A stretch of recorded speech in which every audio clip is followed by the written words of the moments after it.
خلاص اتأكدنا من قرار المركز القومي لتنظيم الاتصالات في مصر إن هيتم تطبيق الرسوم الجمركية على أي جهاز ما اشتغلش عليه شريحة مصرية قبل كده، أو أي جهاز هيدخل مصر بعد يوم 31/12/2024. السؤال بقى اللي شغل الكل، موبايلك عليه جمارك ولا لأ؟ ولو عليه المبلغ قد إيه؟ علشان كده الفيديو ده هيساعدك خطوة خطوة تعرف موبايلك وضعيته ايه، سواء بشريحة واحدة او شريحتين، او حتى لو عندك اكتر من موبايل في البيت.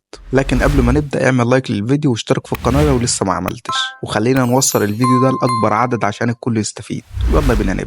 الموضوع ببساطة أي موبايل جديد بيدخل مصر أو حتى لو موبايل قديم وما اشتغلش عليه شريحة مصرية قبل كده هيتحاسب جمركيا، والجمركة هنا مش بتعتمد على عدد الشرايح اللي شغلتها قبل كده، لكن على الموبايل نفسه. يعني لو عندك موبايل بشريحتين وشغلت شريحة واحدة بس، ممكن تلاقي الشريحة التانية عليها رسوم. علشان كده لازم تعمل فحص كامل لكل خطوط الموبايل بتاعك، وده اللي هنشرحه حالا. اول حاجه لازم تعملها هي انك تنزل ابلكيشن تليفوني، وهسيب لك لينك الابلكيشن ده للايفون والاندرويد في الوصف. كل اللي هتعمله هتدخل على الابلكيشن وهتبدا معاه عادي، بيبقى ليك 10 محاولات في وضع الضيف ده. ما اعتقدش انك هتحتاج اكتر من 10 محاولات، يعني عشان تعرف موبايلك وموبايلات الاسره بتاعتك متسجله او عليها فلوس او لا. طيب يا عم اجيب الايميل ده ازاي؟ اصلا في 3 طرق تجيب بيها الايميل بتاعك.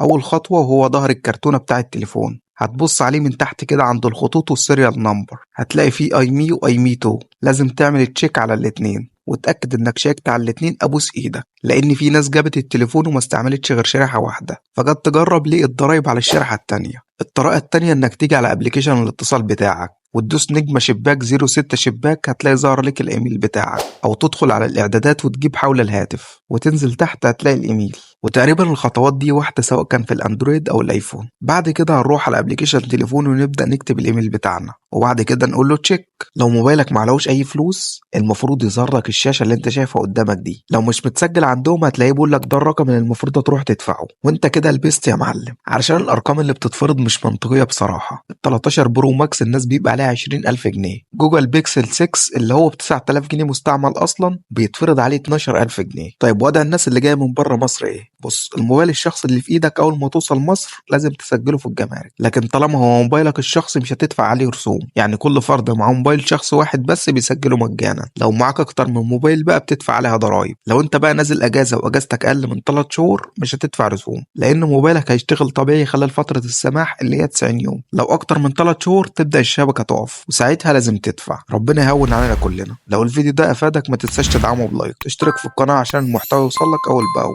وبس كده، سلام.